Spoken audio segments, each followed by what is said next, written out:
Səbinə xanım bizim qızlarımızın anasıdır. Səbinə xanım, siz Varşavaya ilk dəfə gəlmisiniz? Yox, ikinci gəlişimdir bu. Aha, yəni İlk dəfə gələndə uşaqları gətirdim mart ayında. Aha. Səbinə xanım, siz razısınızmı qızların burada olmasına? Çox razıyam. Çox güvənilir bir ölkədir. Əvvəlcə ilk gələndə düzdür, qorxularımız var idi. Necə olacaq, necə qoyacağıq. Amma ki baxıram ki çox güvənilirdi gerçəkdən. Yəni ki hər şeydə axşam da gəzə bilirlər, çıxa bilirlər. Təhlükəsiz, bəli. Yəni ki çox razıyam, çox. Baxın Səbinə xanım, bizə indi baxırlar valideynlər və tələbələr, onlara. Bax nə deyərdiniz? Ən çətin məqamları, məsələn, nəyə hazırlaşmalıdırlar valideynlər və tələbələr? Ən çətin məqam herhalde bu vizanı gözləmək. Orada biraz səbir lazımdır.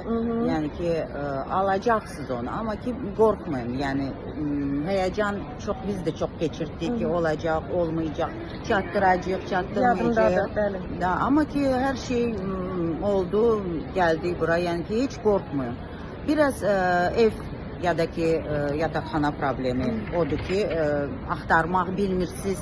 Kimlə, ona görə Hicran xanıma çox təşəkkür edirik. O şeydə bizə çox köməkliyidir. Baxın Səbinə xanım, sizin qızlarınız Varşavada deməli kirayə alırlar da, ev kirayə tuturlar. Siz tutmusunuz onlar üçün.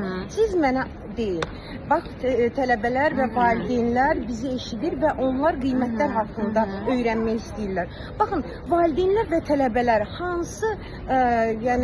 hansı miqdarda pul yığmalıdırlar ki, gəlib burada kirayə ev alsınlar. Sizin qızlarınız bildiyimə görə 2 nəfərlik otağı götürüblər. İkisi bir yerdədirlər və bu otaqda da yəni sanuzil var, mətbəxi var, hamısı onun içindədir.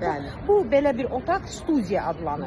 Bəli. Və bax bu cür otağa siz ayda nə qədər kirayə pul verirsiniz? Deməli ayda içində kommunal xidmətlər, internet, bunların hamısı dahil olmaqla hardasa 5000 zlota yaxındır. Yəni 2 qıza, 2 nəfərə? 2 nəfərə, bəli, 2 nəfərə.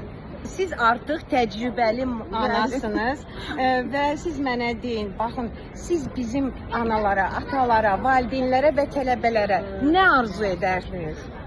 Yəni ki qorxmayın, çox rahatlıqla bura uşaqlarınızı göndərə bilərsiniz. Yenə də Hicran xanımın köməkliyi ilə olsa lap yaxşı olar. Uğurlar arzulayıram. Səbir.